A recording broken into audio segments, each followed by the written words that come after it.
आज के इतिहास में कहानी सेकंड लेफ्टिनेंट अरुण खेत्रपाल की। तारीख थी 16 दिसंबर साल 1971। सुबह तकरीबन 10:15 बजे थे। आम लोगों के लिए सब कुछ रोजमर्रा जैसा ही था, लेकिन युद्ध की सरजमी पर कोई था जो अपनी जान की बाजी लगा रहा था। कोई था जो आग की लपटों के बीच बिना डरे बिना रुके दुश्मनों का सफाया कर रहा था। कोई था जिसे बार बार भारत की जमीन पर लौटने का आदेश दिया जा रहा था, लेकिन वो योद्धा हार नहीं माना। वो योद्धा ऐसा लड़ा कि अपना नाम स्वर्ण अक्षरों में इतिहास में अमर कर गया। आखिर कौन था वो योद्धा जिसने अपने अदम्य साहस को दिखाते हुए पाकिस्तानी दुश्मनों के टैंकों को तबाह कर दिया था? आखिर कौन था वो योद्धा जिसके साहस का सम्मान पाकिस्तानी फौज ने भी किया? इस अदम्य साहस से जुड़े सवाल कई हैं, लेकिन जवाब केवल एक ही है, सेकंड लेफ्टिनेंट अरुण खेत्रपाल।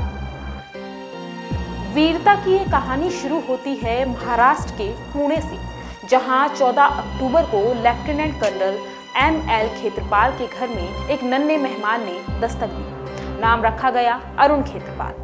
अरुण खेत्रपाल घर में दो भाई थे। छोटे भाई का नाम था मुकेश खेत्रपाल। दोनों भाई दिल्ली के सेंट कोलंबस स्कूल में पढ़ा करते थे, और क्योंकि घर में पिता और दादा सेना से ताल्लुक रखते थे, तो दोनों भाइयों में देश के प्रति अति प्रेम था। कहा जाता है कि अरुण स्वभाव से काफी नरम दिल थे। वे किसी की परेशानी नहीं देख पाते थे। अरुण के भाई मुकेश बताते हैं कि एक बार की बात है कि हमारी स्कूल कार हमें लेने नहीं आई। तब मैं 6 साल का था और अरुण मेरे से 1 साल बड़े थे। हमने काफ़ी इंतज़ार किया, लेकिन जब कार नहीं आई तो अरुण ने मुझसे कहा कि चलो पैदल ही घर चलते हैं। हम दोनों भाई पैदल निकले तो मैं थोड़ी देर चलकर थक गया और रोने लगा, लेकिन अरुण ने मुझे दिलासा दिया और कहा, आओ तुम्हारा बैग मैं उठा लेता हूँ। और घर तक अरुण मेरा भारी बैग अपने कंधों पर उठाकर चल पड़े। दो बैगों को अपने कंधे पर उठाए अरुण को देखकर कहीं भी ये नहीं लगा कि वो थक गए हैं, लेकिन जब हम घर पहुंचे तो अरुण माँ से लिपटकर रोने लगे। और उस दिन मुझे एहसास हुआ कि अरुण भले ही खुद परेशान रह ले, लेकिन वो दूसरों की परेशानी और पीड़ा नहीं देख सकते। कुछ ऐसे ही स्वभाव के साथ अरुण अपनी जिंदगी में आगे बढ़े, और फिर वो समय आया जब अरुण खेत्रपाल ने सन 1967 में नेशनल डिफेंस अकेडमी ज्वाइन की, जिसके बाद उन्होंने इंडियन मिलिट्री अकेडमी में सैन्य परीक्षण लिया और 13 जून 1971 में वे 17 पूर्णा हाउस में बतौर सेकंड लेफ्टिनेंट कमीशन हो गए। ये वो दौर था जब भारत ने अपने पड़ोसी देश पाकिस्तान से रिश्ते कुछ ठीक नहीं चल रहे थे, और इन्हीं बिगड़ते रिश्तों का नतीजा ये था कि 1971 में 3 दिसंबर भारत और पाकिस्तान के बीच सैन्य टकराव हुआ और पाकिस्तान और भारत की फौज आमने सामने आ खड़ी। इसके तहत अहमदनगर में यंग ऑफिसर की ट्रेनिंग ले रहे सैनिकों को बीच में ही बुला लिया गया और उनकी रेजिमेंट में भेजने का फैसला लिया गया। इन यंग ऑफिसर में एक अरुण खेत्रपाल भी थे। अरुण को भी उनकी रेजिमेंट में भेजने के लिए बुलाया गया था, और क्योंकि उनको दिल्ली होते हुए पंजाब जाना था और दूसरी ट्रेन के आने में वक्त था, इसलिए अरुण खेत्रपाल ने अपने परिवार से मिलने की बात सोची। अरुण ने ब्रेक वैन से अपनी मोटरसाइकिल उतरवाई और वह अपने घर पहुंच गए। अरुण के भाई मुकेश बताते हैं कि अचानक घर की घंटी बजी। हमने देखा कि अरुण अपनी मोटरसाइकिल के साथ बाहर खड़ा हुआ है। मुकेश आगे बताते हैं कि अरुण घर आया और अपना सामान बांधने लगा। तब हमने नोटिस किया कि उसने एक नीला सूट और गोल्फ स्टिक भी अपने सामान के साथ रखी। मेरे पिताजी ने अरुण से पूछा कि ये क्यों ले जा रहे हो, और अरुण ने इसके जवाब में कहा कि मैं लाहौर में गोल्फ खेलूंगा और जीत के बाद तो पार्टी बनती ही है, इसलिए सूट भी ले जा रहा हूँ। ये कहकर अरुण शाम को पंजाब मेल से फ्रंट के लिए रवाना हो गए। कहते हैं कि जब अरुण मोर्चे पर पहुंचे तो उनके कमांडर हुनूस सिंह ने उन्हें लड़ाई पर शामिल करने से मना कर दिया था। वजह थी अरुण खेत्रपाल का यंग ऑफिसर कोर्स को पूरा ना कर पाना। हुनूस सिंह ने साफ तौर पर यह कहा था कि क्योंकि अरुण ने अपना कोर्स पूरा नहीं किया है, इसलिए वह लड़ाई पर नहीं जा सकते। लेकिन फिर अरुण खेत्रपाल ने कर्नल हुनूस सिंह को ये कहकर मना लिया कि अगर मैं युद्ध पर नहीं जा पाया तो शायद ही अपने जीवन में ऐसा मौका फिर मुझे मिल पाएगा। बहुत मुश्किल से कर्नल सिंह अरुण को जंग पर भेजने के लिए राजी हुए, लेकिन अरुण के साथ एक वरिष्ठ सूबेदार को तैनात किया गया। कर्नल ने अरुण को आदेश दिया कि बिना सूबेदार की सलाह के एक्शन ना ले, क्योंकि सूबेदार उनसे ज्यादा अनुभवी थे। अरुण ने हामी भरी और युद्ध क्षेत्र के लिए रवाना हो गए।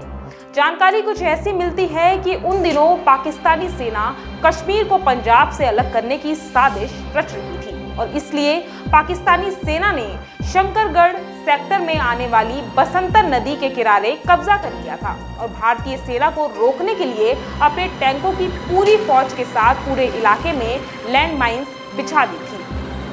अब भारतीय सेना के पास वहां पहुंचने का केवल एक ही रास्ता बचा था और वो था बसंतर नदी को पार कर पाकिस्तान की सीमा में घुसकर दुश्मन पर हमला करना। फिर क्या था? भारत की 47 इन्फैंट्री बटालियन को शंकरगढ़ सेक्टर में आने वाली बसंतर नदी पर पुल बनाने की जिम्मेदारी सौंपी गई। भारतीय सैनिकों ने 15 दिसंबर की रात को ही पुल बनाकर तैयार कर दिया, लेकिन अब भारतीय सेना की इंजीनियरिंग विंग को दुश्मनों द्वारा बिछाई गई माइन फील्ड को साफ करना था। बता दें कि अगर भारतीय सेना ऐसा कर लेती तो भारतीय सैनिक दुश्मन को कड़ी टक्कर दे सकते थे। भारतीय सेना की इंजीनियरिंग विंग ने काम शुरू किया और धीरे धीरे सैनिक लैंड माइन्स हटाने लगे। भारतीय सैनिक अपने मिशन पर आगे बढ़ ही रहे थे कि तभी सूचना मिली कि पाकिस्तानी सेना अपने टैंकों के साथ भारतीय सेना की ओर बढ़ रही है। सूचना मिलते ही भारतीय सैनिकों ने अपने साथियों से टैंक सपोर्ट की मदद मांगी, जिस पर तुरंत आसपास मौजूद टैंक वहां पर पहुंच गए। मदद के लिए पहुंचे इन टैंकों में captain V Malhotra, lieutenant Alawat और सेकंड लेफ्टिनेंट अरुण खेत्रपाल का टैंक भी शामिल था। अब समय आया दुश्मनों को कड़ी टक्कर देने का। कहते हैं कि भारत की तरफ से युद्ध भूमि में 3 टैंक थे और इन 3 टैंकों का दुश्मन के 10 टैंकों से सामना होने वाला था। 16 दिसंबर 1971 को भारत के 3 टैंकों ने धीरे धीरे पाकिस्तान के 7 टैंकों को ध्वस्त कर दिया, लेकिन इस बीच कैप्टन मल्होत्रा और लेफ्टिनेंट अलावत बुरी तरह से जख्मी हो गए थे। इनमें से एक टैंक दुश्मन सेना के हमले का शिकार हो गया था तो दूसरा टैंक तकनीकी खराबी के चलते किसी काम का नहीं रहा था, जिसके कारण कैप्टन मल्होत्रा और लेफ्टिनेंट अलावत को युद्ध भूमि से हटना पड़ा था। अब युद्ध भूमि में अकेले बचे थे सेकंड लेफ्टिनेंट अरुण खेत्रपाल, जिन्होंने युद्ध भूमि पर अदम्य साहस का परिचय दिया और युद्ध भूमि क्षेत्र में अपनी बुद्धिमानी का परिचय देते हुए दुश्मन के 2 और टैंकों को ध्वस्त कर दिया। लेफ्टिनेंट अरुण खेत्रपाल एक के बाद एक पाकिस्तानी टैंकों को निशाना बनाते जा रहे थे। भारतीय कर्नल SS चीमा बताते हैं कि जिस समय अलावत के टैंक पर आग का गोला लगा था, उसके तुरंत बाद अरुण खेत्रपाल के टैंक पर भी गोला लगा था और युद्ध भूमि पर कैप्टन मल्होत्रा ने अरुण खेत्रपाल को युद्ध क्षेत्र से वापस लौटने का आदेश देते हुए कहा था कि टैंक को छोड़ो और बाहर निकलो, लेकिन लेफ्टिनेंट अरुण खेत्रपाल का जवाब था कि मेरी गन अभी भी काम कर रही है और मैं उन्हें पकड़ लूंगा। इसके बाद खेत्रपाल रेडियो पर नहीं आए, उन्होंने जानबूझकर रेडियो सेट बंद कर दिया। इस बीच मल्होत्रा के टैंक ने भी काम करना बंद कर दिया था। अरुण को लगा कि अब उन पर ही हमले को रोकने की जिम्मेदारी है।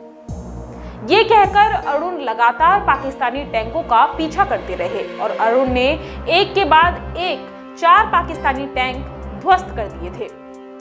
कुछ ही गजों की दूरी से लड़ाई देख रहे कर्नल SS चीमा बताते हैं कि जिस आखिरी टैंक पर अरुण ने निशाना लगाया था वो पाकिस्तान के स्क्वाड्रन कमांडर का था।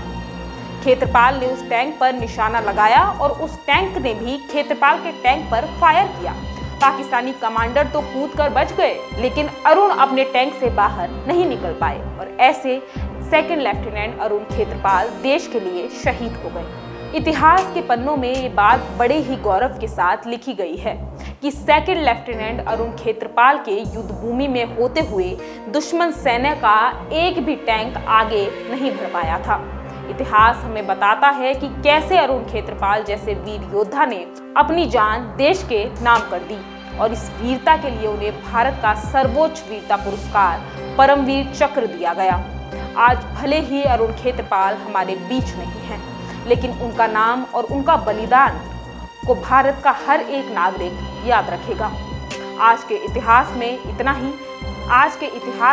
इतना ही।